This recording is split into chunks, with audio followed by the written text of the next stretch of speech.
आपने एक एफआईआर करवाई जिसमें मौजूदा पीएम शहबाज शरीफ को बकायदा एफआईआर में नामजद किया गया। 25 साल से कम उम्र वाले उनको एक पुलिस मुकाबले में मार दिया गया। तो उसमें फिर शहबाज शरीफ 2008 में डिस्क्वालीफाई भी हुए, इसी बिना पे इश्तिहारी हो गए थे। मुझे ये बताएं कि सीसीडी के खिलाफ तो कोई रिट की जो है वो एंटरटेन ही नहीं होती, तो आपकी रिट किस तरह एक्सेप्ट हो गई? सबसे बड़ा काम उन्होंने किया है वो ये किया है मनशियात फरोशों के खिलाफ। जैसे आपने कहा कि मैं डिस्पोज ऑफ कर देता हूँ, मैंने कहा सर ये डेड बॉडी नहीं देंगे। अगर आज ना मिली डेड बॉडीज तो कल सीसीडी का जो आईजी है वो जेल जाएगा। उन्होंने कहा जी हम उनके वालिदैन को मिलना चाहते हैं। आपने डेड बॉडीज को देखा? मैंने कहा नहीं, मैं वकील हूँ। इनके गुर्दे और जिगर निकाल के भेज दिए गए। और पुलिस मुकाबले जितने भी होते हैं इसके हमेशा मेडिकल बोर्ड करता है पोस्टमार्टम। जब ये पता चला कि यहाँ तकरीबन को 12 से 1500 सीसीडी ने बंदे मारे और जी। उनकी डेड बॉडीज नहीं देते और उनके ऑर्गन्स जो हैं ये फरोख्त करते हैं। ये बड़ी हैवी फिगर दी है आपने सर। ये अख्तर गैंग जो है ये इनकी क्या रंजिश थी और ये क्या चीज है? ये अख्तर गैंग क्या है? ये हैकर्स हैं, मारते हैं इन लोगों को। उनके ऑर्गन जो है वो बड़े कीमती होते हैं।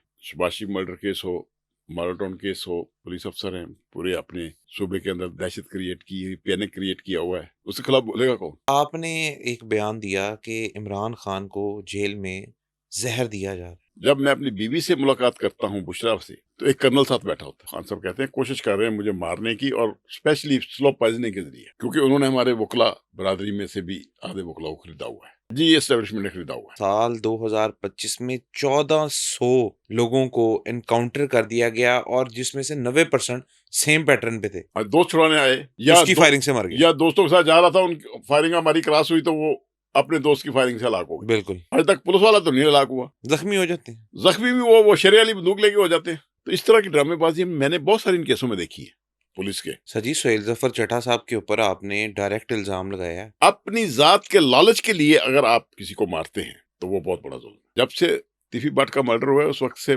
मरियम नवाज और सुहेल जफर चड्ढा 50 से 100 तक गार्ड होते हैं इनके साथ जब निकलते हैं बाहर।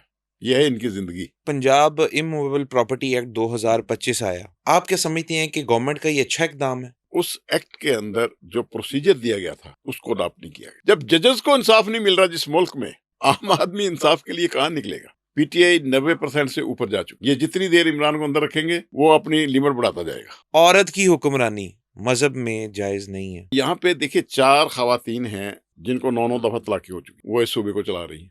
निकाह के 4 माह के बाद बच्ची पैदा होती है। दुनिया के किसी कानून में किसी मेडिकल अफसर से मुझे तस्दीक करवा दे इसकी। एक बंदा जेल में है, उसके घर बेटी पैदा होती है, वो कैसे पैदा होगी? इसका जवाब कल को कौन देगा? शाह साहब मेरा इशारा समझ रहे होंगे आप। जी बिल्कुल बिल्कुल, मैं समझ गया। अस्सलाम वालेकुम जी, talk time with Umair Shah में खुशामदीद। मैं हूं आपका होस्ट उमैर शाह और आज के हमारे पॉडकास्ट के मेहमान किसी तारुफ के मोहताज नहीं।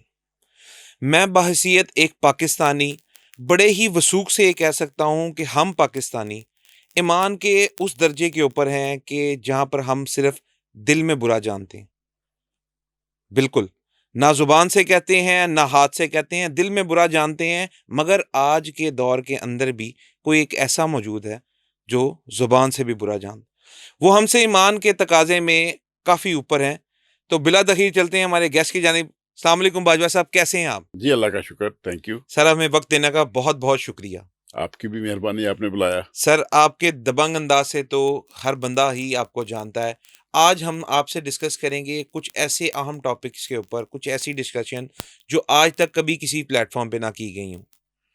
दुआ करें अल्लाह ताला मुझे हिम्मत और ताकत दे, आमीन। मैं सच बोलूं और हकाइक पर बात करूं। आमीन, आमीन। बहुत शुक्रिया। तो सर चलते हैं अपने पहले सवाल की जानिब। सर, मुझे ये बताइएगा कि आज से कुछ अर्सा पहले आपने एक एफआईआर करवाई जिसमें मौजूदा पीएम शहबाज शरीफ को बकायदा एफआईआर में नामजद किया गया। सर, वो वाकया क्या है वो तो बताइएगा। ये 98 का वाकया है। ठीक है। उस वक्त शहबाज शरीफ साहब वज़ीर आला थे हुँ, और उस वक्त भी बंदा मार मुहिम चल रही थी ठीक है। जिस तरह आजकल चल रही है। तो उस वक्त भी 5 नौजवान लड़के 25 साल से कम उम्र वाले, उनको एक पुलिस मुकाबले में मार दिया गया। अच्छा। तो उनमें से उन लोगों ने मेरे साथ उस वक्त रब्ता किया। ठीक है। फिर मैंने उनके कागजात इकट्ठे करने शुरू कर दिए। जब पोस्टमार्टम मेरे पास आए तो आपको पता है जो भी डेड बॉडी के साथ चीज़ें लगी होती हैं उन सबको एक तफसील डॉक्टर लिखता है, जी, बिल्कुल। उसकी साथ वो कॉपी भी होती है। मैंने उसमें देखा कि उसमें जो पोस्टमार्टम रिपोर्ट्स हैं उनके साथ जो है ना बेड़ियाँ, वो थे, लड़कों ने पैंटें पहनी हुई थी, तो अंदर इनसाइड थी बेड़ियां। हम्म। वो मारने के बाद उनको उतारने याद ना रही, जो डॉक्टर साहब ने अपनी पोस्टमार्टम रिपोर्ट में लिख दिया। तो उस वक्त फिर, क्योंकि अब तो बाई ए बाई बी का एक नया कानून आ गया, पहले सेशन कोर्ट जाएं जस्टिस साहब इसके पास पर्चे के लिए, उस वक्त डायरेक्ट हम हाई कोर्ट में रिट करते थे। ठीक है। रिट मेरी लगी जस्टिस जवाद खाजा, जो हमारे चीफ जस्टिस पाकिस्तान रहे हैं। ठीक है। उन्होंने पूछा कि एक ही सवाल किया, बाजवा ये तो डिकेट थे या जो भी था, बहुत बड़े खतरनाक लोग थे। मैंने कहा सर कोई एक केस इनका बता दें पुलिस वाले, अगर डिकेट भी थे तो डिकेटी की सजा है, उनको सजा मौत नहीं दे सकते। सजा मौत की हद जो है अल्लाह ने कुरान और हदीस में मुकर्रर की हुई है, किन हालात में आप सजा मौत दे सकते हैं। बिल्कुल। फिर उन्होंने कहा जी आपकी ग्राउंड क्या है? मैं कहा जी सिर्फ पोस्टमार्टम रिपोर्ट्स देख लीजिए। कहानी उनकी ये है, जो एफआईआर हुई है, ये पुलिस मुकाबले में मारे गए हैं सब्जादार में। मेरा केस ये है कि इनके पहले कस्टडी में थे। ये पोस्टमार्टम डॉक्टर ये लिख रहा है कि इनको बेड़ियां लगी हुई थी, वो भी हैंड ओवर की हैं पुलिस के। ये रिपोर्ट्स के अंदर, डॉक्टर तो झूठ नहीं बोल सकता। जब जज साहब ने वो देखा तो उस वक्त additional advocate general Ejaz Chaudhary हमारे चीफ जस्टिस रहे हैं, सुप्रीम कोर्ट के जज भी रहे हैं, बहुत अच्छे आदमी। उन्होंने कहा जज साहब जरा देखिए ये रिपोर्ट्स। कहता जी मैंने देख ली। जो बाजवा कह रहा है ये पहले कस्टडी में थे या बेड़ियां लगा के भी पुलिस मुकाबले होते हैं।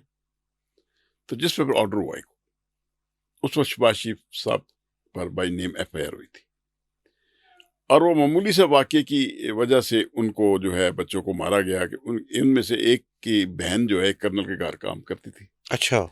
मुलाजमा थी, और उस कर्नल के दो बेटे जो थे वो शहबाज शरीफ के साथ डिप्टी सेक्रेटरी थे उन दिनों। अब वो अपनी बहन को, क्या हुआ क्या नहीं हुआ क्या उसका नहीं मुझे इल्म, वो अपनी बहन को ले गए जबरदस्ती घर से। वहाँ कर्नल साहब रिटायर्ड मौजूद थे, उनके वालिद, उनसे उनका झगड़ा हो गया। उन्होंने 15 पे कॉल करके डिकेटी का पर्चा करवा दिया कि मेरे घर ये 5 लोग आए थे। तो फिर शहबाज शरीफ के हुक्म से, क्योंकि वो डिप्टी सेक्रेटरी थे उसके पास, उनके बेटे कर्नल साहब के, उनको पुलिस मुकाबले मार दिया। वो ये वाकया था। बिल्कुल ठीक। तो उसमें फिर शहबाज शरीफ 2008 में डिस्क्वालीफाई भी हुए इसी बिना पे, इश्तिहारी हो गए थे, पेश ना हुए, जैसे होता है बड़े बंदे नहीं पेश होते। हाँ जी। तो वो फिर इश्तिहारी होने की बिना पर नाअहल हो गए इंतखाबात से। फिर उसके बाद फिर ये मामला चलता रहा। तो मेरी तो कोशिश होती है, अगर अफ्रीकन राजी हों सुलह के लिए, तो मैं 10 कदम आगे होता हूँ, मुझे कोई इतराज़ नहीं होता।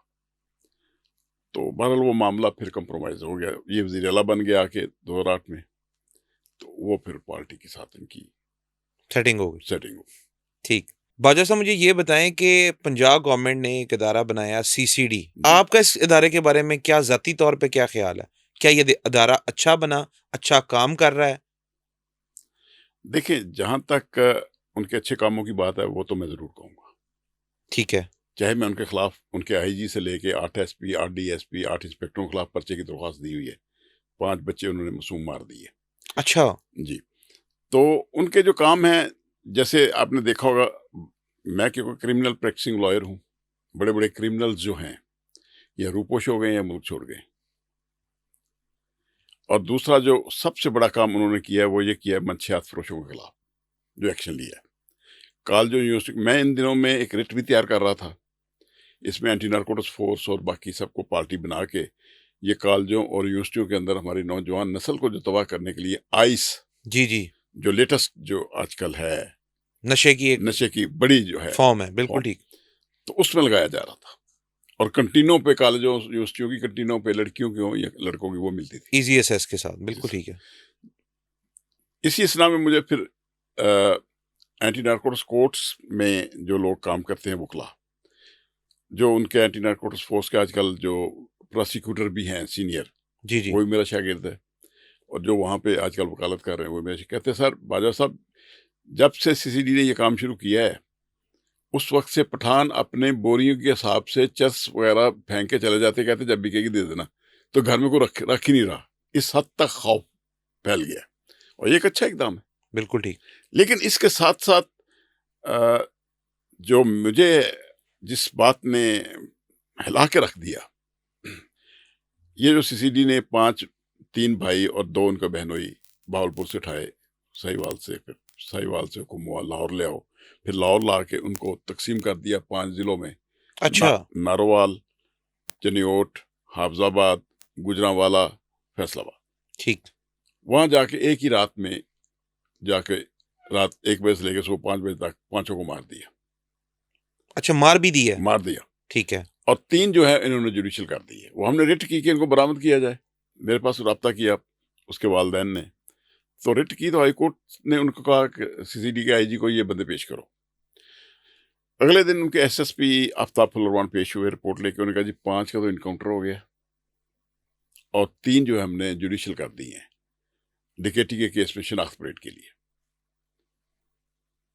यहाँ मैं पर बाजवा सर आपकी बात काट रहा हूँ सर, मुझे ये बताएं कि सीसीडी के खिलाफ तो कोई रिट की जो है वो एंटरटेन ही नहीं होती, तो आपकी रिट किस तरह एक्सेप्ट हो गई? देखिए, सीसीडी हमारे आईने पाकिस्तान से बलातर नहीं है, बिल्कुल, बेशक, कोई शक नहीं इसमें। ना ही इनको इस्तिस्ना दिया गया असेंबली से। मगर सर ये वाहिद आपका केस है जिसके अंदर ये रिट एक्सेप्ट हुई है, अदरवाइज तो एंटरटेन ही नहीं कर रही कोर्ट्स। नहीं, आपकी बात से मैं इत्तेफाक करता हूँ, ठीक है। लेकिन शुक्र अल्हम्दुलिल्लाह हमारी अदलिया में बहुत सारे जज हैं और जो अभी भी स्टैंड लेते हैं। अभी मैं समझता हूँ कि 80-90% से ज्यादा जजेस हैं जो काबिल तारीफ है। ये बड़ी हैवी फिगर दी है आपने सर। जी, मैं इसलिए कह रहा हूँ, मैं रोजाना कोर्टों में पेश होता हूँ, मैं अदालत में पेश होता हूँ। ठीक है, चंद एक जो पॉलिटिकल केस हैं जिनकी आईनी अदालतें बने हैं उनके एक अपने फैसले हैं, ठीक है। वो पॉलिटिकल फैसले हैं, लेकिन फिर इनकी डेड बॉडीज नहीं दे रहे थे, फिर एक रिट की, फिर पेश हुए। मुझे जैसे अपने ऑर्डर कर दिया कि इनको डेड बॉडी वाली की जाए, जैसे आपने कहा कि मैं डिस्पोज ऑफ कर देता हूँ, मैंने कहा सर ये डेड बॉडी नहीं देंगे, आपकी मेहरबानी इस पर 2-3 दिन का टाइम दे दें। टाइम दे दिया। जुमेरात को मैंने हेयरिंग हुई, सोमवार डेट थी, सोमवार को पेश हुआ। जैसा किधर हैं डेड बॉडीज, मिल गई? मैं कहा नहीं जी, बड़ा जलीलो ख्वार किया इन्होंने, गरीब आदमी है, डेड बॉडीज भी नहीं दे रहे। उसने एडवोकेट जनरल को हुक्म दिया कि आज 2 बजे तक सारे जो हैं जिलों के सीसीडी के एसपीज को बुला लें जहाँ जहाँ ये मर्डर हुए हैं और आके यहाँ मुझे रिपोर्ट करें। और उस दिन मैं हैरान हूँ कि अल्लाह ताला ने जज साहब के अंदर कितनी जुर्रत हिम्मत दी, भरी कोर्ट में कह दिया अगर आज ना मिली डेड बॉडीज तो कल सीसीडी का जो आईजी है वो जेल जाएगा। अच्छा, ये जज साहब ने बड़ी कोर्ट में भरी कहा? कोर्ट में कहा। उसने कहा एडवोकेट जनरल साहब ये बात ज़हन में रखिए, ये फंडामेंटल राइट्स हैं।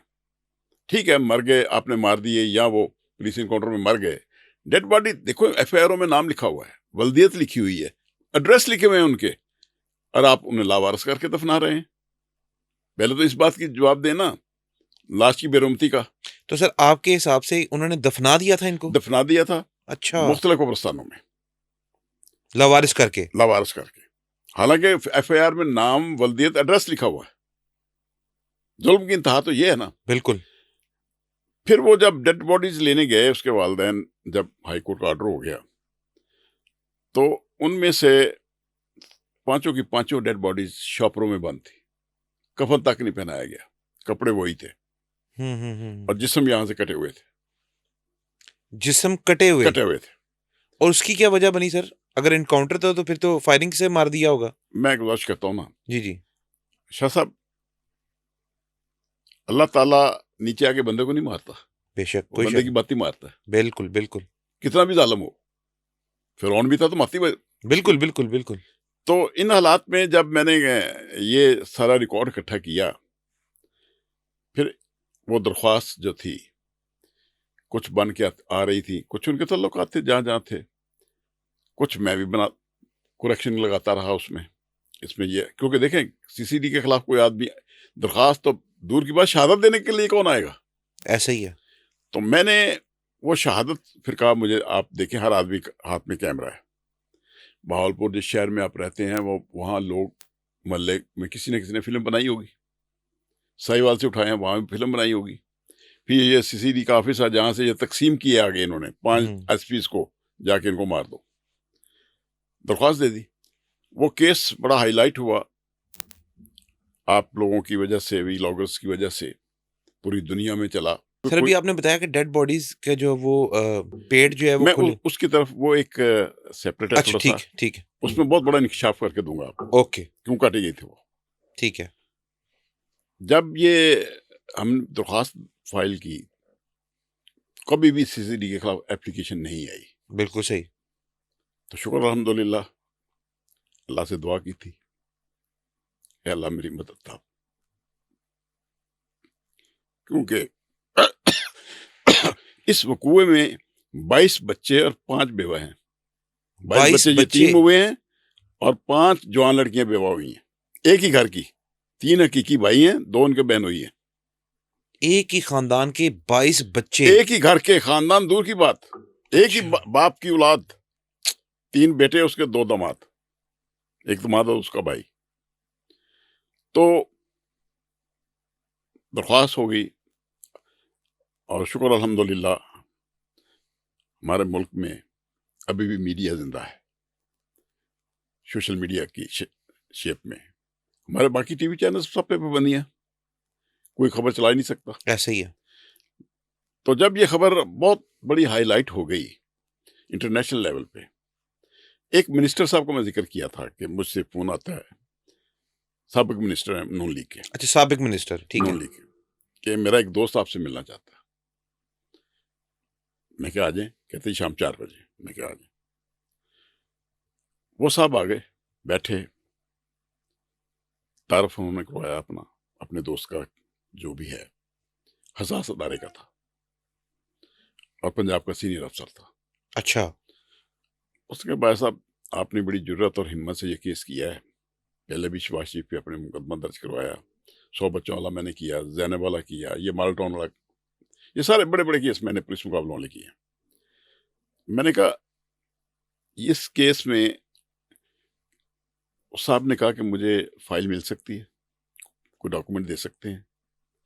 मैंने अपने मुलाजिम को बुलाया, क्लर्क को, मैंने कहा सारी फाइल इनके हवाले कर दो। मैं कहा सर फोटो कापी करा के 4 दिन अभी हैं तारीख में, उससे पहले मुझे पहुंचा देना। नहीं आपके कोई होंगे पर्सनल डॉक्यूमेंट्स या जाती। मैं कहा मैं वकील हूँ, क्रिमिनल प्रैक्टिसिंग लॉयर हूँ और फौजदारी में कभी झूठ नहीं बोला जाता, बोलोगे तो पकड़ा जाएगा। हाँ जी आखिरकार पकड़ा जाएगा ये मेरा सारा रिकॉर्ड है, आप देख लें, मुझे इसमें कोई नहीं है। ठीक है जिस पर उन्होंने रिकॉर्ड फोटो कापी करा ली। उन्होंने कहा जी हम उनके वालदैन को मिलना चाहते हैं। आपने डेड बॉडीज को देखा? मैंने कहा नहीं, मैं वकील हूँ। डेड बॉडीज उसके वालदैन लेने गए थे, वही लेके आए, पर उन्होंने ये बताया था कि डेड बॉडीज सिर्फ 2 ही देखी हैं, बाकी देखने नहीं दी, शापरों में बंद थी। तस्वीरें उन्होंने बनाई हुई हैं, यानी कि शॉपरों के अंदर ही दफन कर दिया था दफन उनको। कर दिए शापरों में, ये मम्मी कागज के लेकर उसमें करके उनको दफन कर दिया। अच्छा जब ये हो गया तो उनके वालदैन आ गए इतनी देर में। मैंने फोन किया तो वैसे भी आना चाहते थे ऑफिस, मैंने उनको उनसे मिलवा दिया। ठीक है उनसे उसने जो सवाल किए फिर बाद में मुझे कहने लगा वो साहब, बाजा साहब आपको इन लोगों ने कुछ नहीं बताया। मैंने जी क्या? ये सारे के सारे 25-26 साल से कम उम्र और सबसे छोटा 17 साल का है। जिसका एनकाउंटर हुआ है इनकाउंटर एक सबसे छोटा 17 साल का 17 है, जो साल बड़ा है 25 साल का है। अच्छा आपको पता है कि इन इनके गुर्दे और जिगर निकाल के भेज दिए गए थे? मैं कि मेरे इल्म में नहीं, ये आपसे सुन रहा हूँ। उनका उसके वालिदैन बताते हैं 2 की सिर्फ डेड बॉडीज, वो सीने कटे हुए थे। सीना कब कटा जाता है? मैं जब जिगर निकाल रहा हूँ या गुर्दे इंटरनल निकाल, ऑर्गन से आपने जो निकालने होते हैं। उस बारे में हमें बॉर्डर पे इंडिया स्मगलर होते हैं ये सारे, वहां पे हमने एक बंदा पकड़ा, फिर डॉक्टर 1-2 पकड़े, हम इस पे काम कर रहे हैं। मैंने कहा इस बारे में मुझे इल्म नहीं, मेरा मुकदमा दर्ज होता है तो मैं उनका दोबारा पोस्टमार्टम करवा लूंगा, फिर मेरे पास हक है ना पोस्टमार्टम करवाने का। और पुलिस मुकाबले जितने भी होते हैं इसके हमेशा मेडिकल बोर्ड करता है पोस्टमार्टम, ठीक है और सीसीडी के कभी भी किसी मेडिकल बोर्ड को नहीं करवाता, एक डॉक्टर को पकड़ के उससे करवा लेते हैं। बिल्कुल लेकिन हम करवाएंगे, हमारा पर्चा दर्ज जिस दिन हो गया, और उम्मीद बड़ी है।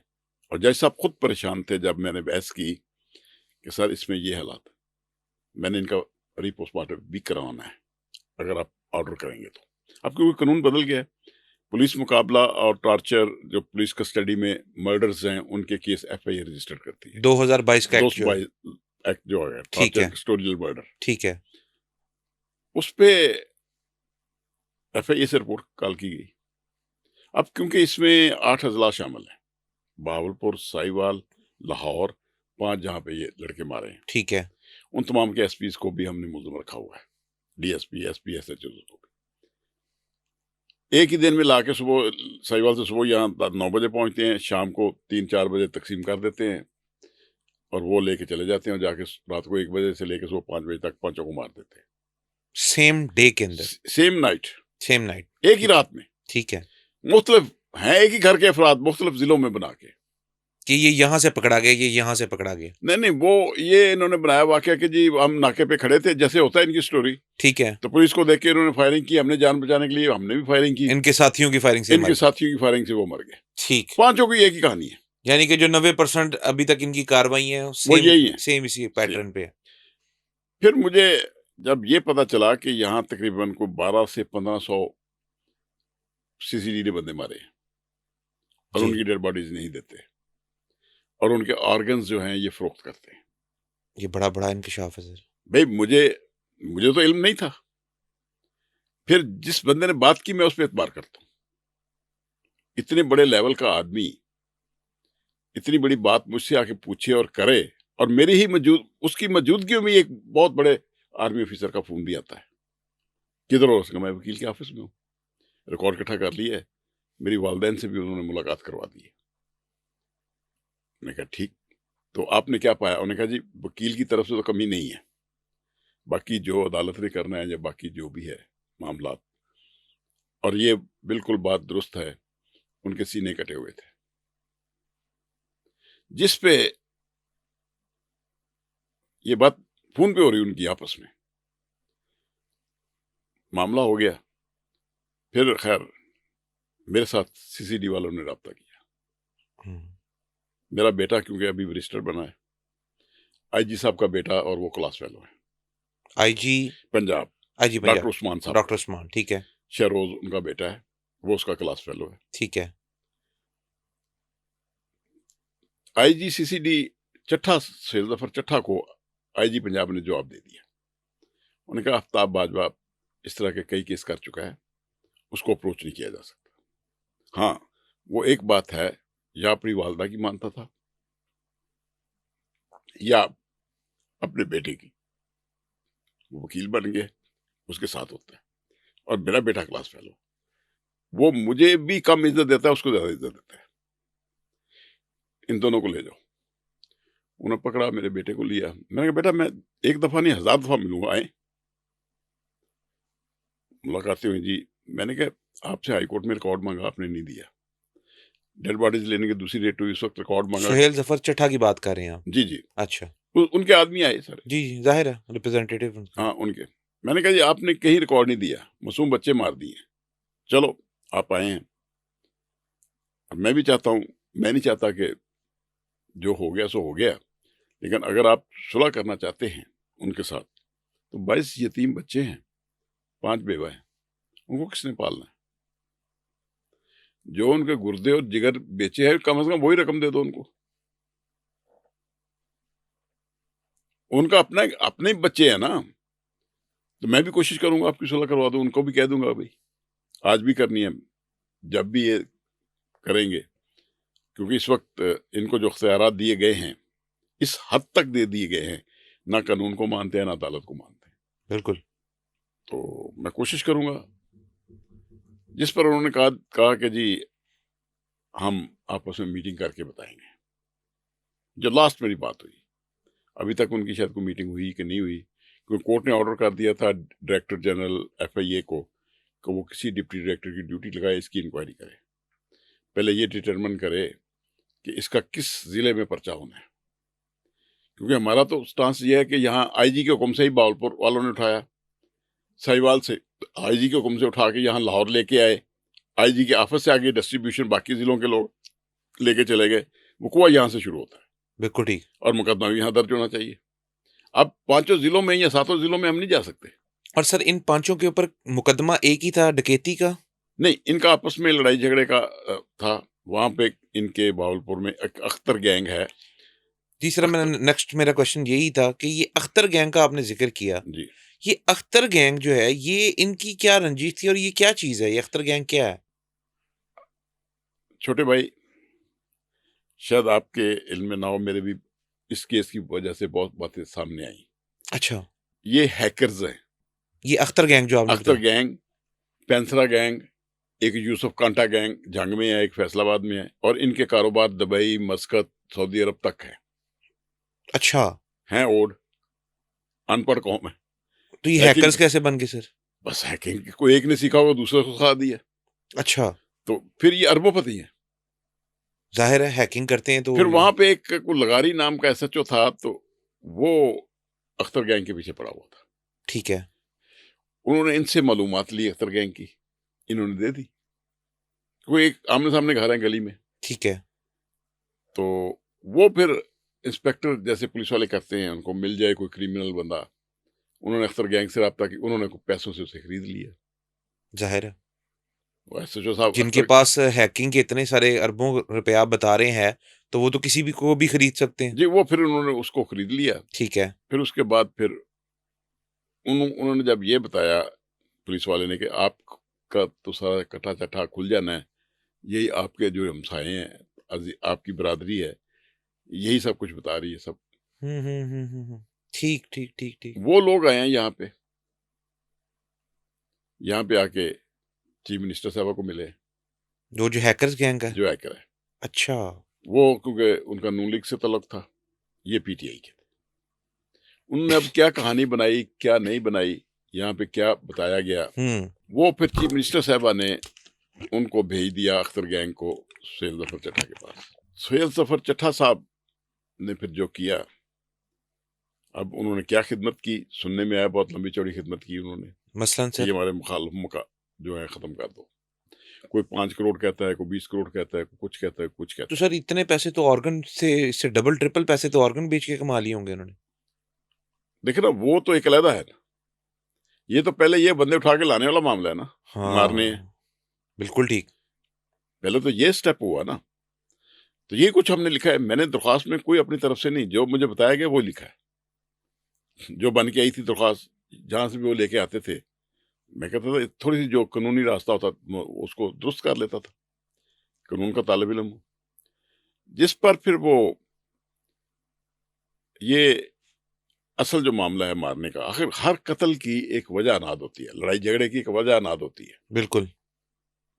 अब इस वकूए की वो गरीब लोग नाम नहीं लेते कि हमें फिर हमने 4 और रिटें कर दी कि हमें सीसीडी वाले मुख्तलिफ हीलों बहानों से बुलाते हैं कि आपके बच्चे मार देंगे। हमें यहाँ तक हुक्म मिला है कि इनके 16 साल से ऊपर जितने बच्चे हैं उठा के मार दो।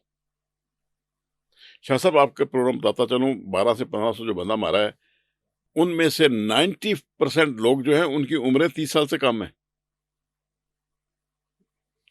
क्यों काम मारते हैं इन लोगों को? उनके आर्गन जो है वो बड़े कीमती होते हैं। अच्छा, बूढ़े आदमी के आर्गन की तो कीमत ही कोई नहीं, और ये डबल कमाई हो रही थी।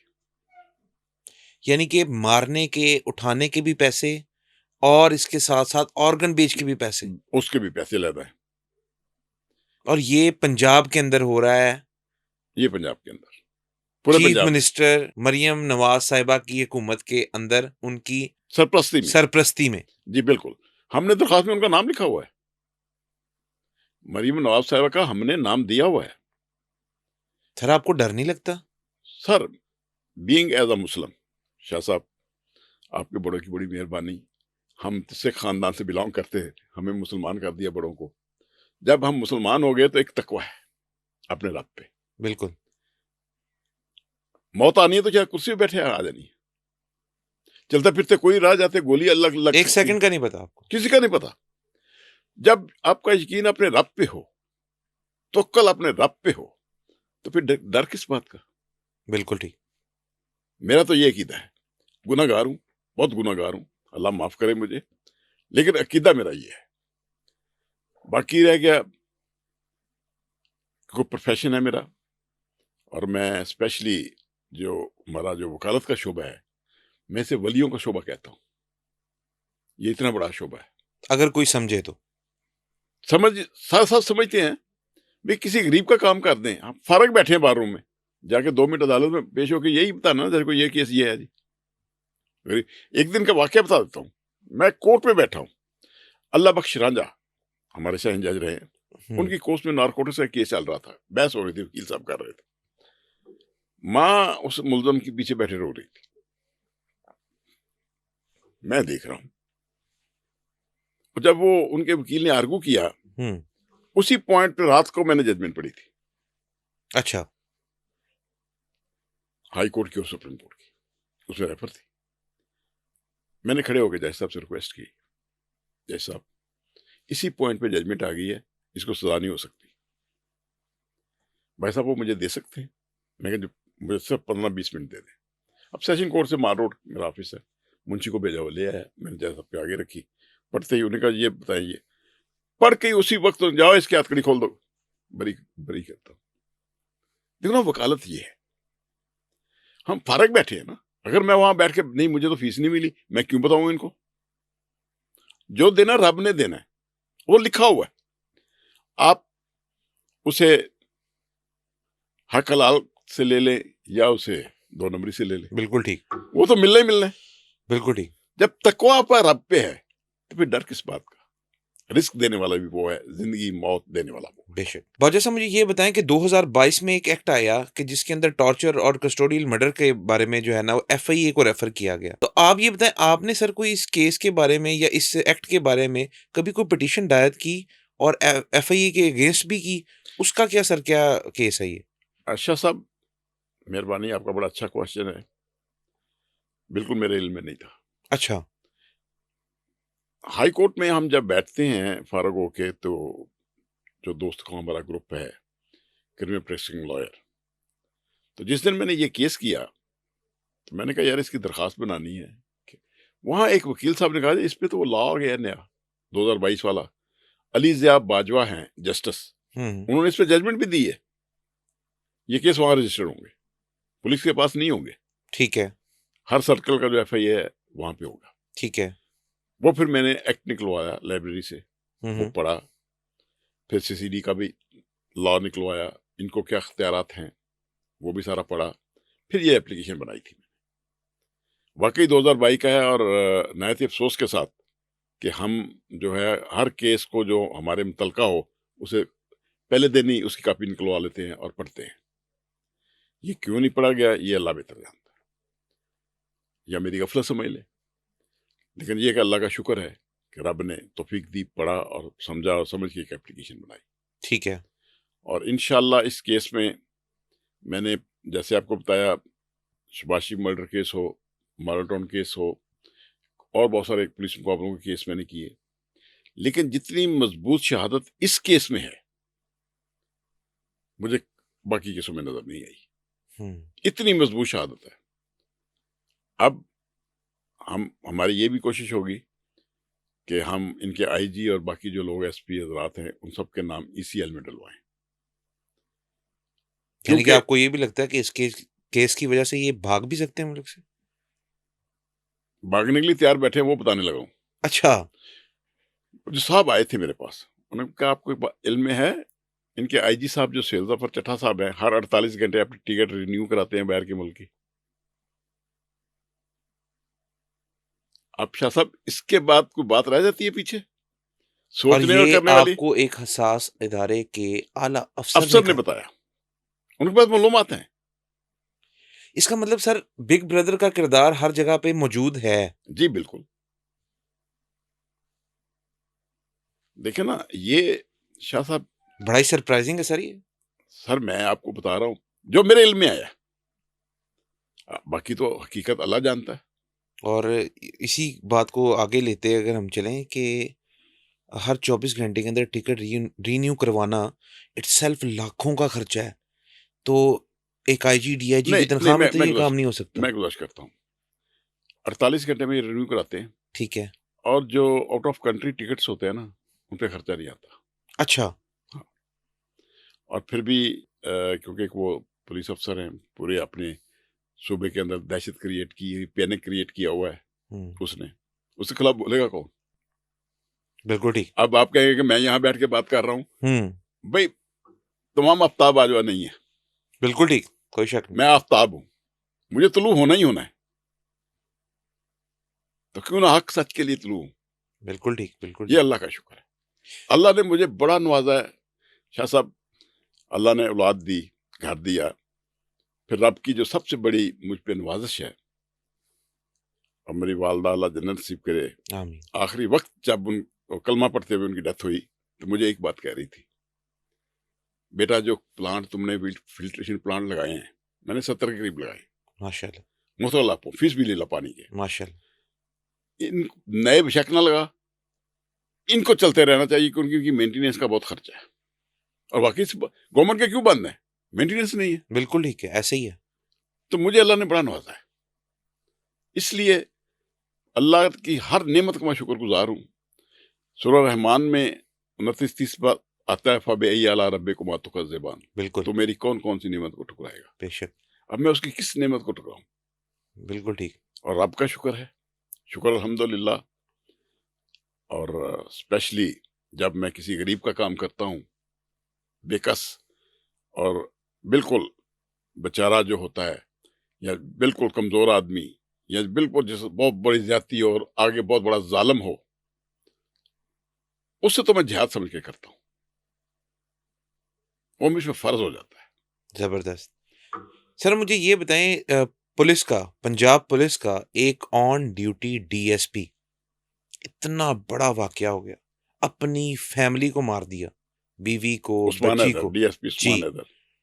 आम आवाम या आम किसी सिविलियन ने ये काम अगर किया होता, तो उसके दोस्तों ने उसको छुड़ाने आ जाना था और वही जो 90% केसेज़ में हमने पैटर्न देखा कि उसको भी कत्ल कर दिया गया था। तो इसके क्या साथी इतना ताकतवर आदमी था, डीएसपी था, इसके साथी मज़बूत नहीं थे? इसको छुड़ाने कोई नहीं आया? ये तो बताएँ सर।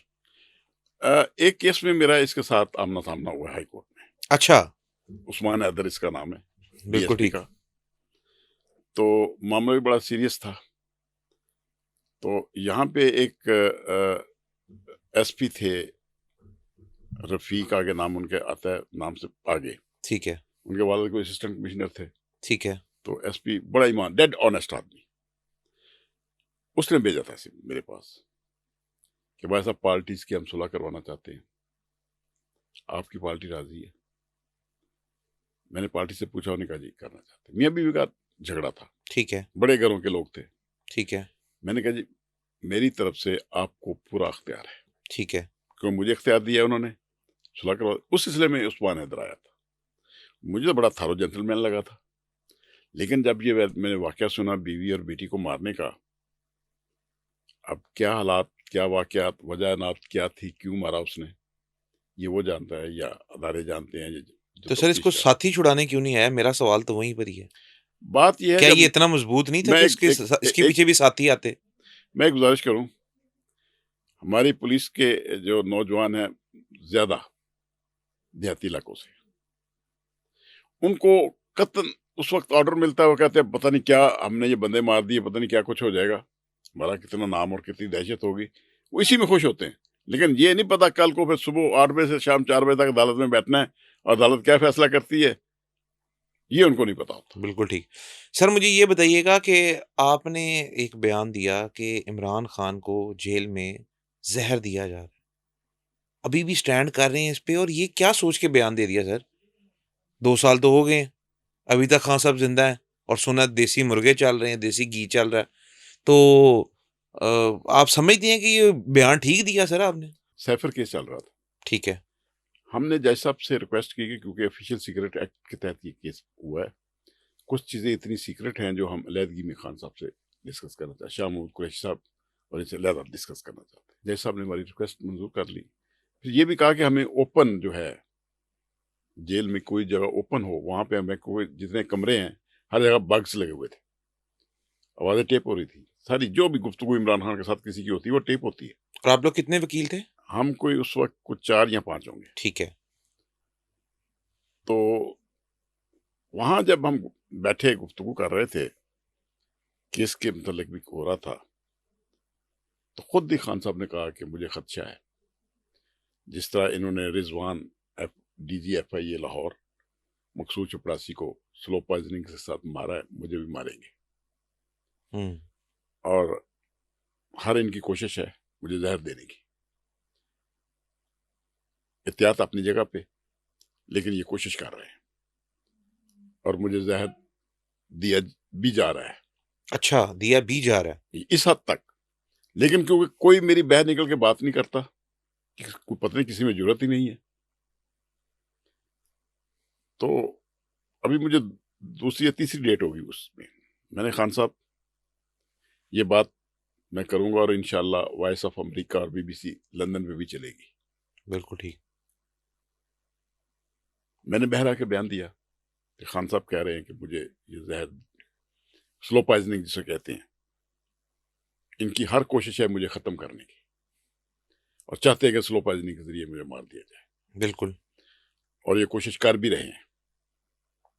और ये नहीं मुझे पता, क्योंकि खाना मुझे जो है वो मैं बड़ी सख्ती से अपनी बहनों के जरिए मुकवा रहा हूँ। जब मैं अपनी बीवी से मुलाकात करता हूँ, बुशरा से, तो एक कर्नल साथ बैठा होता है। वो तो मेरी तन्हाई में मुलाकात होनी चाहिए। अब एक कर्नल का क्या काम, मियाँ बीवी बैठे बात कर रहे हैं और उनका हक भी है, तो मेरी ये कोई बात बाहर नहीं करता। फिर मैंने आके बहर खान साहब ने जो बात की वो मैंने की, एज इट इज बता दी। फिर मुझे बाजी अलीमा बड़े परेशान थे। ठीक है। इस बात पे कि बाजवा आपने इतनी बड़ी बात कर दी और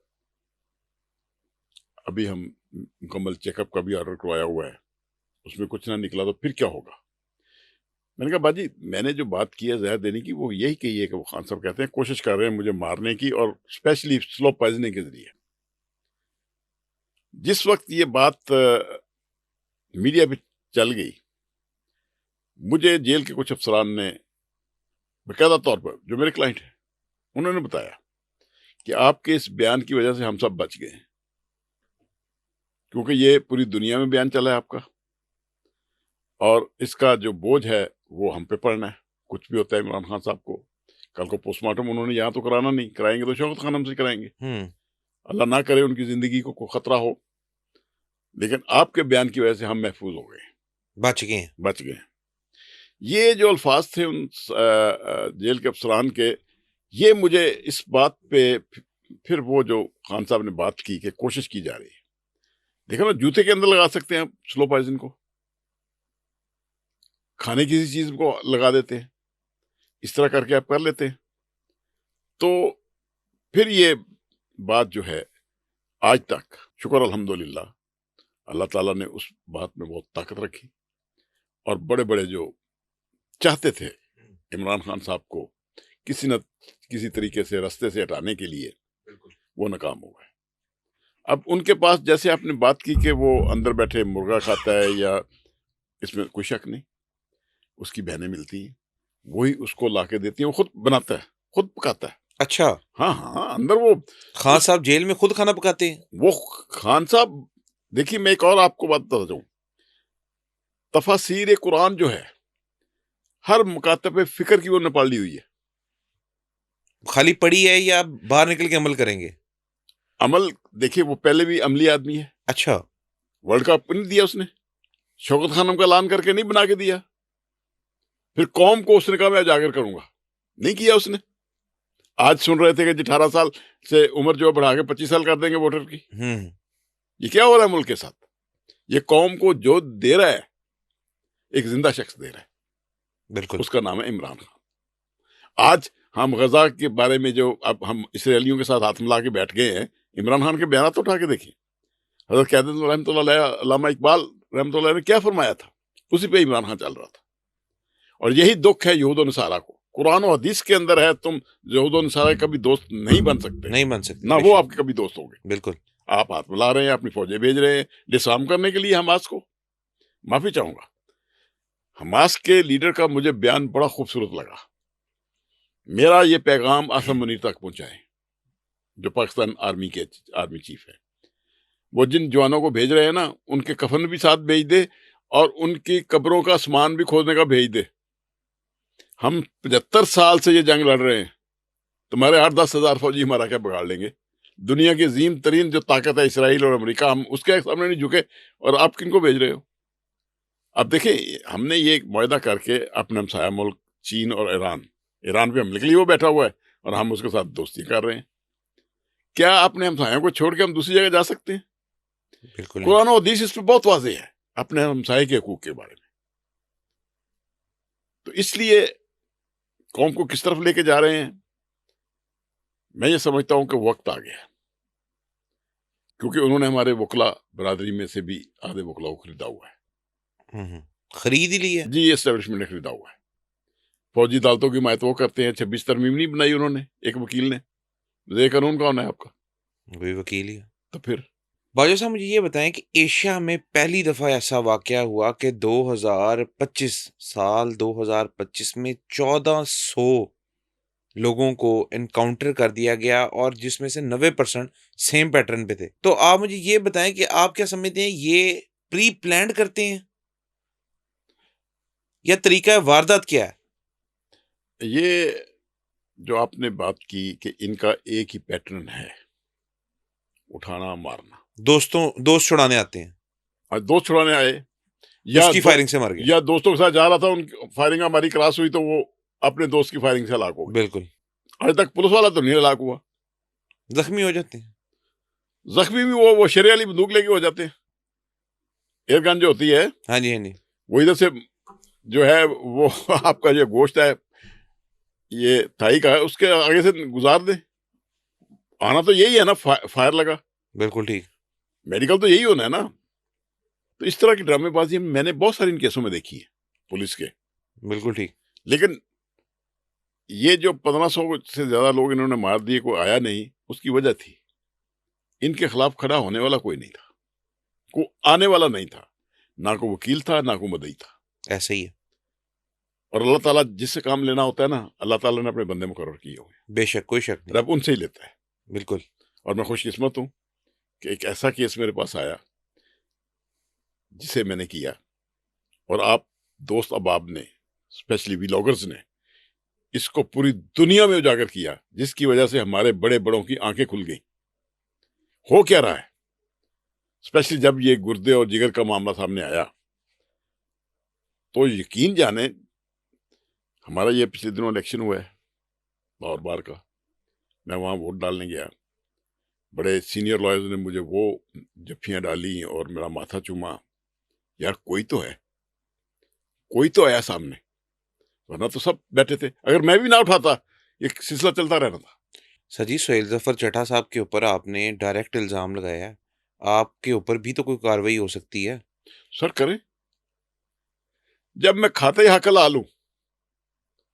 और मुझे सर, रब अगर ने, कल को आपका ये इल्जाम गलत साबित हो गया, फिर कौन सा यही वाला?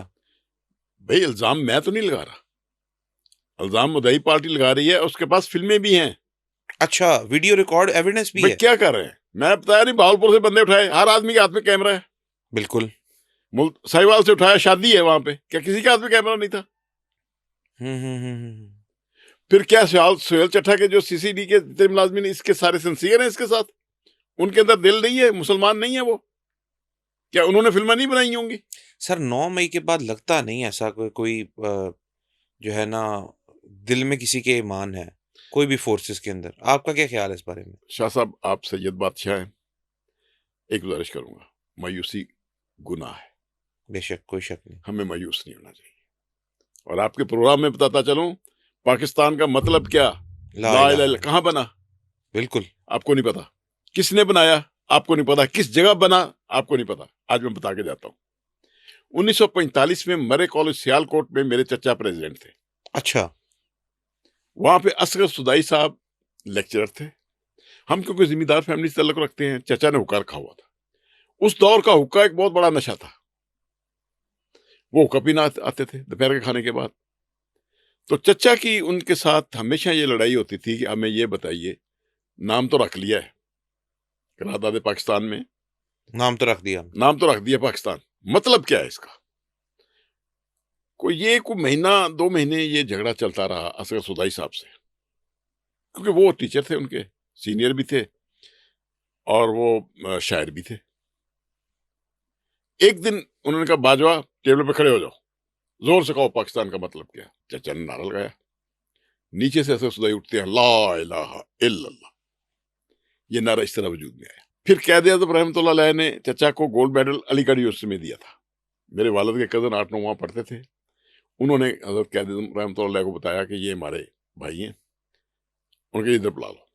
चचा चले गए, असद सुदाई साहब नहीं गए। असद सुदाई साहब को गवर्नमेंट कॉलेज लाहौर में मिला था और कैद आज़म रहमतुल्लाह अलैह का ये फरमान था कि आज पाकिस्तान की बुनियाद रखी गई है इस नारे की वजह से। बेशक। अब पाकिस्तान बनने से कोई नहीं रोक सकता। और शुक्र अल्हम्दुलिल्लाह ये भी सादत मेरे खानदान में है और मैं समझता हूँ कि मैं शहीदों की औलाद हूँ। जो शहीदों के बच्चे होते हैं ना, वो सिर्फ अल्लाह से डरते हैं।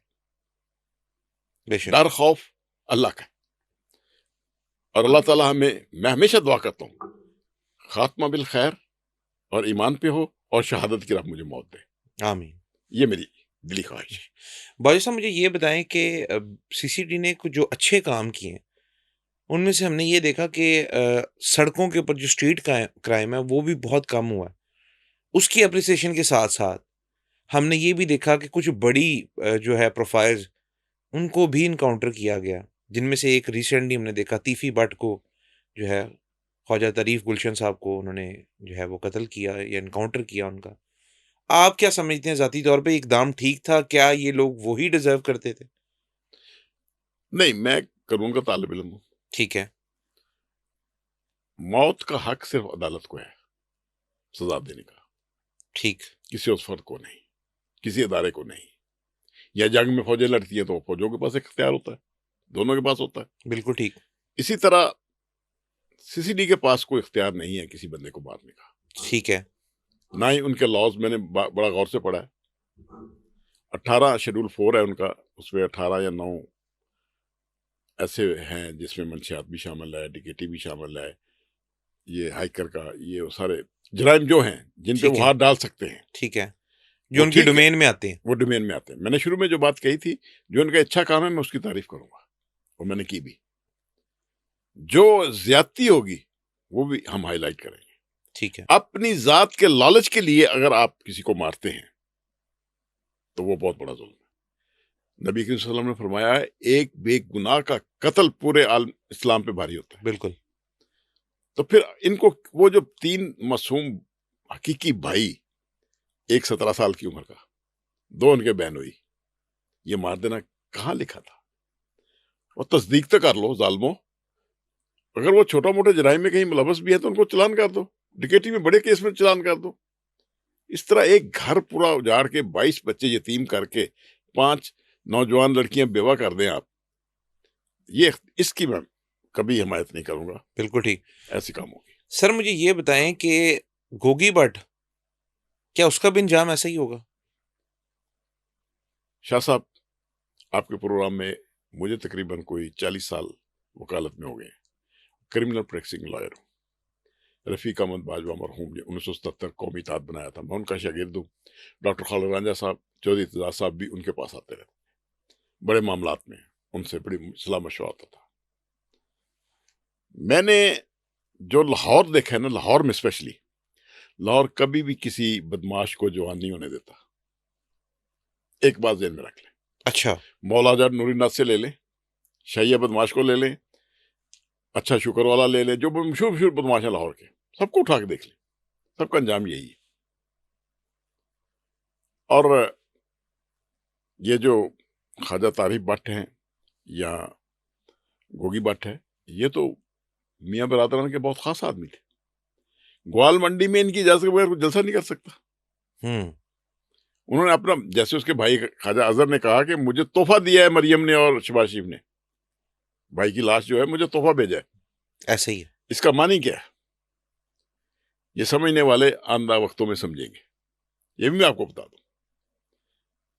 जब से तीफी भट्ट का मर्डर हुआ है उस वक्त से मरियम नवाज और सैयद जफर चट्ठा 50 से 100 तक गार्ड होते हैं इनके साथ जब निकलते हैं बाहर।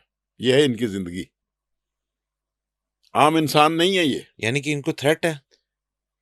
सर, जब किसी को मारोगे बेगुनाह तो फिर तैयार हो जाओ ना, तुम्हें भी को मारने के लिए आ जाएगा। एक बात ध्यान में रखना शाह साहब, कोई शख्स अपने आप को इस्तिस्ना दिला ले या कुछ कर ले, पाकिस्तान के हर महकमे में एक कादरी जरूर है। बेशक। हमारा ईमान है ना रब पे, और मैं ये कहता हूं, हमेशा कहता हूं, यार डरो उस कादरी से जिसको अल्लाह ताला ने आपके लिए बनाया। तो ऐसे लोगों के लिए कादरी तो होते हैं। बिल्कुल ठीक। भाई साहब, मुझे ये बताएं कि पंजाब इमूवेबल प्रॉपर्टी एक्ट 2025 आया, आप क्या समझते हैं कि गवर्नमेंट का ये अच्छा इकदाम है? इकदाम बहुत अच्छा था, ठीक है। लेकिन उस एक्ट के अंदर जो प्रोसीजर दिया गया था उसको अडॉप्ट नहीं किया गया। अच्छा। अगर उस प्रोसीजर को अडॉप्ट करते तो शायद आज हमारे चीफ जस्टिस मोहतरमा आलिया नीलम साहिबा को ये जरूरत महसूस ना होती उसको मुअत्तल करने की। बिल्कुल अब ठीक। क्योंकि चंद आप ब्यूरोक्रेट्स के हाथ में इख्तियार दे देते हैं, हम्म। आप कहते हैं जी ये मालरोड वाला घर तो मेरा था, भाई साहब आप कैसे रह रहे हैं, एक दरखास्त देते हो, खाली करा के मेरा सामान बाहर फेंक देते हैं। जब सुप्रीम कोर्ट का स्टे चल रहा हो, देखो हर काम के लिए एक असूल और ज़ाब्ता होता है। वो जो एक्ट है, नो डाउट बहुत अच्छा एक्ट था, और दोबारा भी ऐसा आना चाहिए और असेंबली से पास होकर आना चाहिए। और उसका जो स्पिरिट है या उसका जो कह लेंगे जिस मकसद या मकासद के लिए बनाया जाता है, वो भी उस एक्ट की रोशनी में उसके तमाम ज़ाब्ते पूरे करके होना चाहिए। बिल्कुल ठीक है। अब इसमें ज़ाब्ते पूरे नहीं थे। सिंपल सा अख्तियार था डिप्टी कमिश्नर को, जो चाहे कर ले, आप जाए 10 करोड़ दे के 2 अरब वाली प्रॉपर्टी ले लेंगे किसी से, ये हो रहा था। अच्छा। जिसकी वजह से ये फिर अदालत को अपना अख्तियार इस्तेमाल करना पड़ा। बिल्कुल ठीक। जब से उन्होंने अख्तियार इस्तेमाल किया है उस वक्त से उनकी जान को भी खतरा है। अच्छा, जस्टिस साहिबा की जान को भी खतरा है? खतरा इसलिए मैं कह रहा हूं कि हमारे इस्लामाबाद हाई कोर्ट के जजेस गए हैं सुप्रीम कोर्ट इंसाफ लेने के लिए। जज हाई कोर्ट के आज तक केस सुना है उनका लगा? वो केस नहीं लग रहा। जब जजेस को इंसाफ नहीं मिल रहा जिस मुल्क में, आम आदमी इंसाफ के लिए कहां निकलेगा? बिल्कुल ठीक। बादशाह साहब, मुझे ये बताएं कि आप क्या समझते हैं पंजाब हुकूमत का जो किरदार है इस वक्त, चीफ मिनिस्टर मरियम नवाज साहिबा जो है वो अच्छे तरीके से चला रही हैं क्या?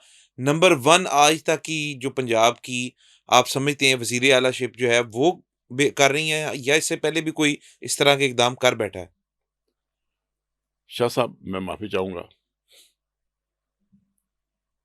क्योंकि अभी जो रिसेंट जो अकाउंट्स कमेटीज की जो रिपोर्ट्स आई हैं, 10 खरब का जो घपला हुआ है, 10 खरब का? 10 खरब का जो टीवियों पे चलता रहा है, अखबारों में आता रहा है, ये तो चलता रहा है हर जगह, ठीक है। सोशल मीडिया पे भी चलता रहा है, उसको जिम्मेदार कौन है? मैं गरीब आदमी टेस्ट देता हूं, मैं पेट्रोल कितना महंगा ले रहा हूं, इन लोगों के लिए तो फ्री है हर चीज। बिल्कुल। फिर ऊपर से ये जो 10 खरब, अरब नहीं है, खरब का पंजाब के अंदर जो इतना बड़ा हुआ है घपला, इसका जिम्मेदार कौन होगा? मैं हैरान हो गया। असेंबली के अंदर अहमद साहब है स्पीकर, वो डॉक्टर खलरानी के जूनियर थे, जब मैं रफीक भाई साहब का जूनियर था, वकालत करते थे हम। कसूर का एमपी उठ के कह रहा है, जनाब स्पीकर आप भी कसूर के रहने वाले, मैं भी कसूर का हूं। यह लाहौर से कसूर तक की रोड की मरम्मत हुई है, 3 अरब रुपया लगा है। ये मुझे बता दे 3 अरब कहां लगा है? खुदा के लिए इसलिए कमेटी बनाए, मुझे बताएं वो 3 अरब में तो इस तरह की 5 सड़कें नहीं बन जाती हैं।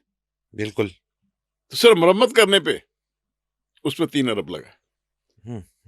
ये इतने बड़े खाते हैं, खुलने एक दिन। कभी कभी आप यही बातें जो हैं, मैं माफी चाहूंगा कि मैं इमरान की सपोर्ट कर रहा हूं, उसके जरा अल्फाज उठा के देखें कि ये जाएंगे अमेरिका और वहां जाके क्या करेंगे। बिल्कुल ठीक कह रहे हैं, मगर बाजू साहब ऑन दी अदर हैंड अगर ये देखें कि इनसे पहले बुजदार कोई एफर्टलेस था वजीर आला, कोई अच्छा किरदार नहीं रहा। क्या आप समझते हैं कि पीटीआई और इमरान खान के जवाल की एक वजह बुजदार भी था? जी बिल्कुल। अच्छा, आप समझते हैं ये वाकई? जी बिल्कुल, ये हकीकत है। देखिए पंजाब जो है 60% पाकिस्तान है। बिल्कुल, कोई शक नहीं। उस पे एक अनपढ़ आदमी को आप बिठा रहे हैं, एक बेवकूफ इंसान को, जिसे यही नहीं पता मैंने जूता कौन सा पहना है किस फंक्शन में जाने के लिए। जिसको इतनी नहीं पता कि मेरी पावर्स क्या हैं। मैं यहाँ का बाप कहलाता हूँ पंजाब का। मुझे पंजाब के गरीब आदमी से लेकर बड़े से बड़ा आदमी मेरे लिए एक ही होगा। उसको इस फर्क का भी नहीं पता था। ऐसे शख्स को मुकर्रर करना, शायद इमरान खान साहब ये समझ बैठे थे शायद मेरा शायद वसीम अकरम साबित होगा, जो नहीं हुआ। अगर आज साबित हुआ है तो सेल अफरीदी हुआ है। बिल्कुल ठीक। इमरान खान का वसीम अकरम अगर साबित, वसीम अकरम कौन था? मैं उसके साथ खेला हूं क्रिकेट, एक छोटे से क्लब का मेंबर था। इमरान की नजर पड़ी, उठा लाया। इंजमाम अल्लाह कौन था? मुल्तान में एक इनिंग्स खेली उसने, उसी वक्त उसको उठा लिया। वकार यूनुस कौन था? वो हीरो ढूंढता है, हीरो की पहचान इमरान को है। लेकिन इस जगह पे आके बुजदार के मामले के ऊपर, क्योंकि इमरान नॉन पॉलिटिकल आदमी था उस वक्त, अब नहीं है। मैंने आपको जिक्र किया था ना, तफासिर उसने सारे मकाता फिक्र की पढ़ ली हैं। और एक दिन ये बात भी होगी कि अब मैंने तफसीर शुरू कर दी, इसके बाद मैं क्या करूं? तो मेरे मुंह से जैसे ही निकला, कोर्ट में बैठे थे, मैंने कहा खान साहब खुलफा राशिदीन की जिंदगी को स्पेशली पढ़े। आपने आने वाले वक्तों के आप बादशाह हैं हमारे। हजरत उमर रज़ी अल्लाह अन्हु और हजरत अली करमुल्लाह वजहो, इनको बड़ा गौर से पढ़ना है। बाजवा साहब ये समझते हैं कि इमरान खान रिहा होगा? सर वो जब चाहे, वो ना नवाज शरीफ है ना जरदारी है, बार्गेन नहीं करेगा। और शुक्र अल्हम्दुलिल्लाह पाकिस्तान में कोई शख्स तो आया अंधेर नगरी मचाने वालों का पीछा करने वाला। तो सर बार्गेन नहीं करेगा तो रिहा कैसे होगा? नहीं, मैं एक बात बता, देर है अंधेर नहीं। ठीक है। ये मुल्क हमारा है, फौज हमारी है, अदारे हमारे हैं, लेकिन हमें अपनी लिमिट में रह के चलना होगा। जब लिमिट क्रॉस करेंगे तो फिर ये कुछ ही होगा। फिर महंगाई का तूफान, जिस तरह मईशत तबाह हो गई। आपका कौन कौन सा अदारा बचा है अभी बताएं? कितनी कंपनियां मुल्क छोड़ के जा चुकी हैं, इनका जिक्र कोई नहीं करता। गरीब आदमी की जो है, अभी किसान की जो है, जो तबाही बर्बादी हुई पहले सैलाब की वजह से, अब फिर उनकी अशिया पे तो आप जो है कहते हैं जी बिल्कुल खाने पीने की चीजें सस्ती कर दो।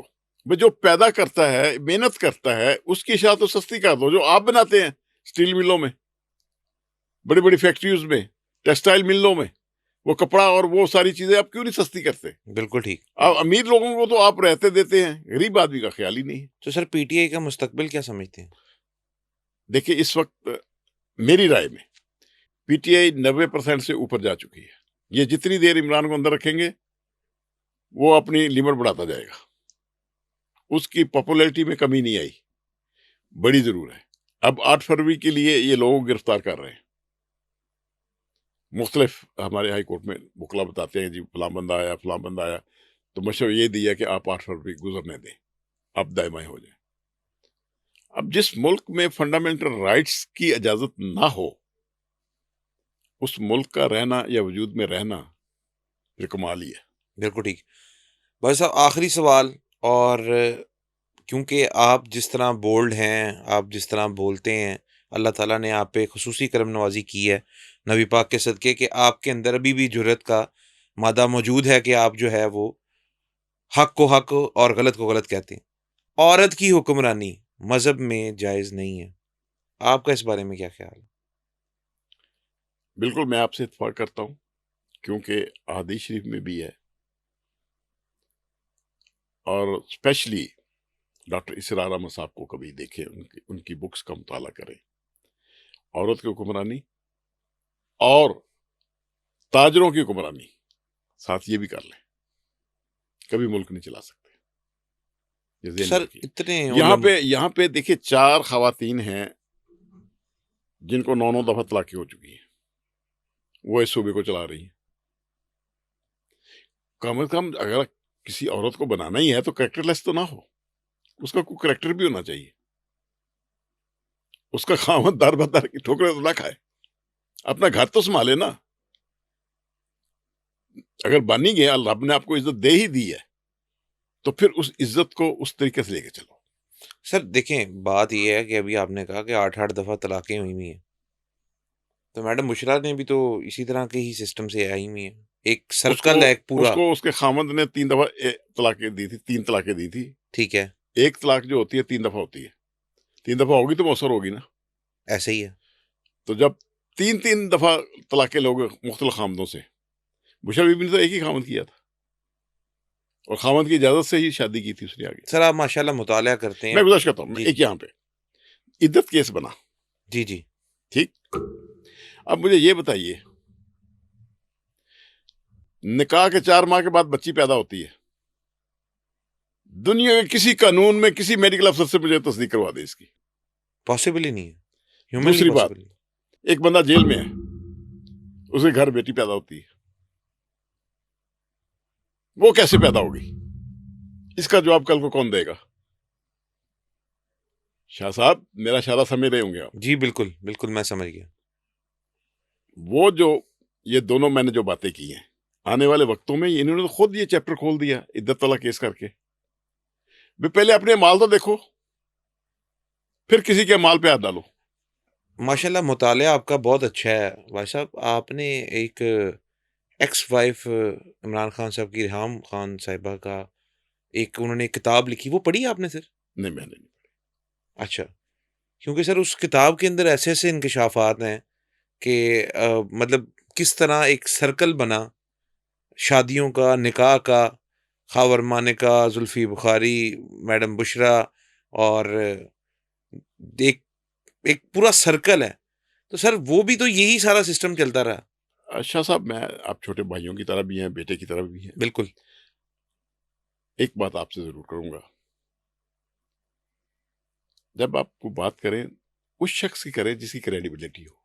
बिल्कुल ठीक, किसी ऐसे शख्स की मिसाल मत दें जिसकी क्रेडिबिलिटी नहीं है, जिस पे ऑलरेडी हजारों क्वेश्चन उठ चुके हों। बिल्कुल ठीक। तो इसलिए रेहाम खान की क्या हैसियत है? और एक वो शख्स जो जेल में पड़ा है, जिससे पूरी सिर्फ पाकिस्तान एस्टेब्लिशमेंट अदारे नहीं, पूरी दुनिया ट्रंप तक खौफजदा है। ये शख्स आ गया। काश, मैं एक बात करता चलूं, काश जब इंडिया और पाकिस्तान की ये जंग हुई थी, आपके जो सिद्धू हैं एयर वाइस मार्शल, वो सॉफ्टवेयर इंजीनियर है। इमरान से इजाजत लेके उसने ये सारा सिस्टम बनाया था, चाइना से लेके। और यहां तक सुनने में भी आया है उसका झगड़ा भी हुआ था इमरान खान साहब से। उन्होंने, खान साहब मुझे सिर्फ ये सिस्टम ले दें, आप इंडिया की बात करते हैं, मैं अमेरिका को नहीं आने दूंगा। आपके पास इतने इतने बड़े दिमाग हैं, आप मौका नहीं देते। मौका किनको देते हो? जिनके दिमाग ही नहीं है। बस आप मुझे ये बताएं कि आप ज़ाती तौर पे इमरान खान साहब के इतने क्लोज रहे, केस भी लड़ रहे हैं। एक किरदार पंजाब में रहा बुज़दार की हुकूमत के दौरान, फराह गोगी, उसके बारे में आपका क्या कहना है? शाह साहब, मैं क्योंकि ना फरागोगी को मिला हूं, ना ही उसको देखा है, ठीक है, ना ही मुझे उसके बारे में कोई मालूमात है। ठीक, मैं शायद इस पे बात ना कर सकूं। ओके। भाई साहब कोई ज़ाती एक्सपीरियंस, कोई ऐसा वाक़या जिसने दिल में घर कर लिया हो, किसी मज़लूम की आपने दादरसी की हो और आप समझते हो कि ज़िंदगी का मकसद ही ये था? शाह साहब, मैंने जिंदगी में,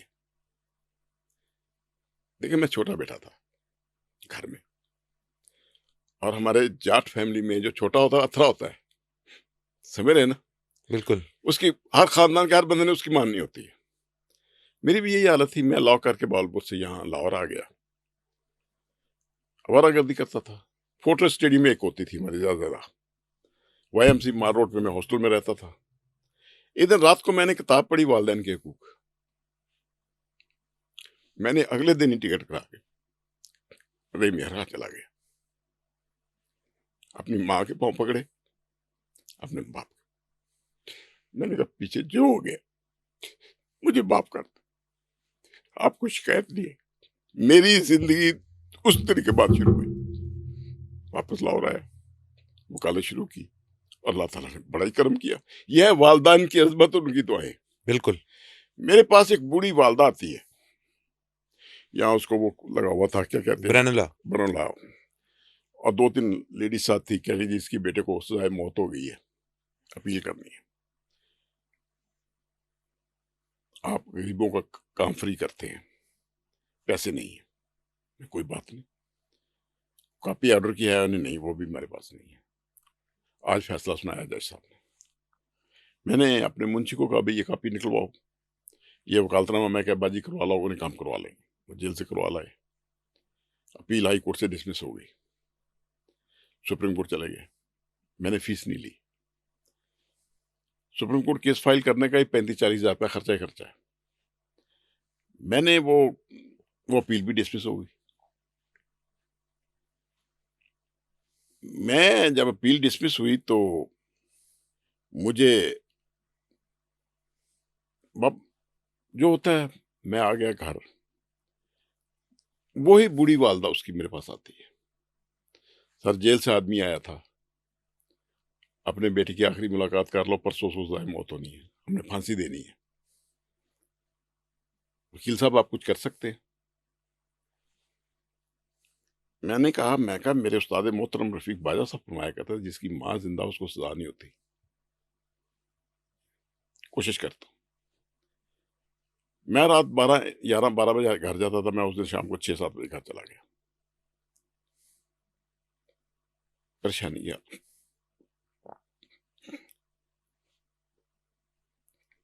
अपनी वालदा को सारी बात बताई, अम्मी ये हो गया,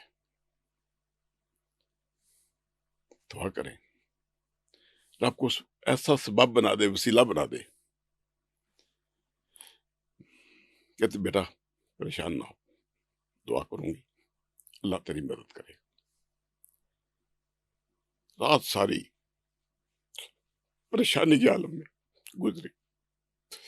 मेरी आदत थी सुबह तिलावत करके नाश्ता करके वालदा के पाँव पकड़ने फिर निकल पड़ता था अदालत में।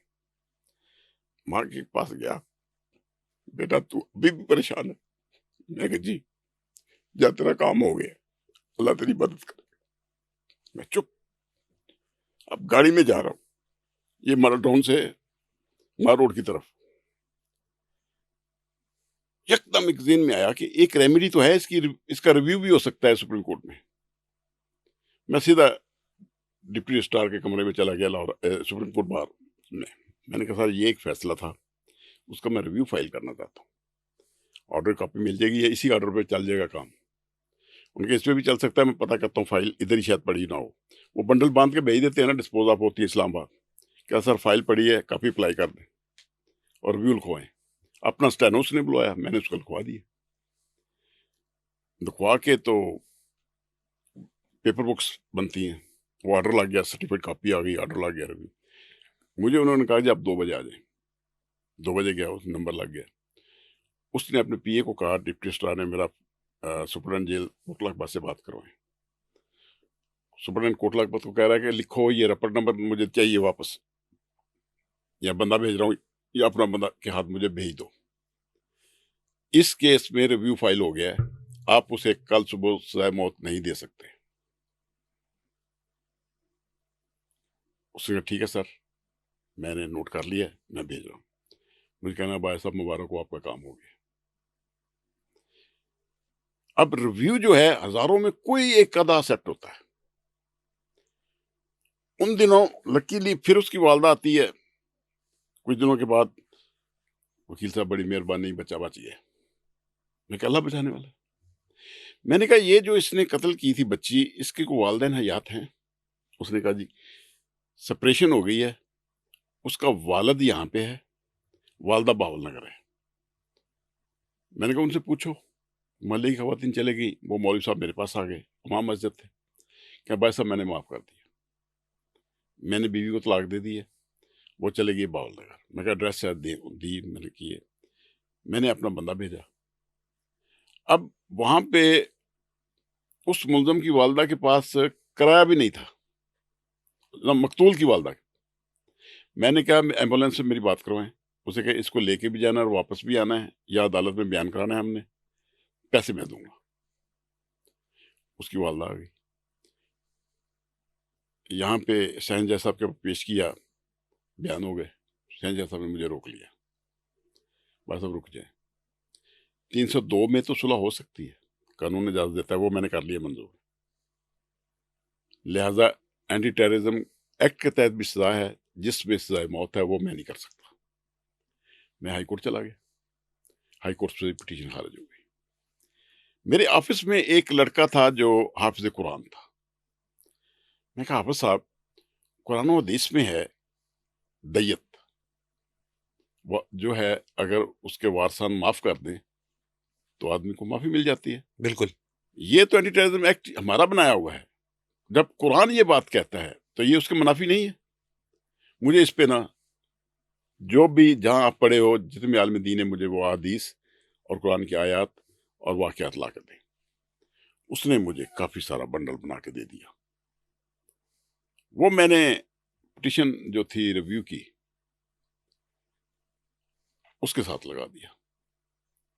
तो जस्टिस मंजूर मलिक, अल्लाह उनको सेहत और जिंदगी दे, हम बहुत अच्छे आदमी, हमारे चीफ जस्टिस रहे हैं, सुप्रीम कोर्ट जज थे। जब उनके पास लगी तो उनके साथ मेरा मजाक भी बड़ा, मुझे वो छोटा भाई कहते थे हमेशा, बड़ी इज्जत और प्यार करते थे। और बाजवा तू जट हो के इनिया हदीसां ते अज तक कितों कढ लिया है, तेरा काम नहीं। मैं जी वाकई मेरा काम नहीं, ए हाफिज़ कुरान मेरा शागिर्द है सर, ਇਹਦੇ जो मैं लाया सी ये ले आया कट के। उनका बेटा वेल डन, हम इसको कर रहे हैं, इसका लार्जर बेंच बनाते हैं। और ठीक है, ये कुरानी नुक्ता है, कुरान और हदीस के मुनाफी कोई भी कानून होगा तो वो गैर आईनी होगा। सुप्रीम कोर्ट पिटीशन लग गई, 7 जजेस बैठे, फैसला कर दिया कि जब 302 में को माफ कर दे तो एंटी टेररिज्म एक्ट की सजा ऑटोमेटिक खत्म हो जाएगी। वो जजमेंट आ गई, मैंने वो केस लग गया। फिर जब केस लगा तो मैं अभी वो आपने देखा होगा सुप्रीम कोर्ट हमारे लाहौर की बिल्डिंग जो है, पहला कमरा बहुत बड़ा है, मैं पीछे बैठा था। मैं वहां से जब आवाज पड़ी तो मैं चलता आ रहा हूँ, जैसा उधर भाई साहब वो गेट है, जाओ जजमेंट आ गई, जाओ। रमजान शरीफ का महीना हो, तो मैंने वहां बैठ के फोन किया, इसकी वालदा हयात है? उनका जी याद, लेकिन मेरी तरफ से मुबारक दे दो, बेटा भरी हो गई। 8-10 दिन तक आ जाएगा, क्योंकि ऑर्डर है सुप्रीम कोर्ट से हाई कोर्ट, फिर अदालत, फिर जेल जाना है, तो इंशाल्लाह बच्चा आ जाएगा। तो ये मेरा जिंदगी का एक बड़ा यादगार मेरे लिए। ज़बरदस्त, ज़बरदस्त। भाई साहब आपका बहुत शुक्रिया सर हमें वक़्त देने का, और उम्मीद है कि आपके साथ इस तरह की इन्फॉर्मेटिव और मज़ेदार नशिस्तें लगती रहेंगी, आप हमें वक़्त देते रहेंगे। सर आपका बहुत शुक्रिया।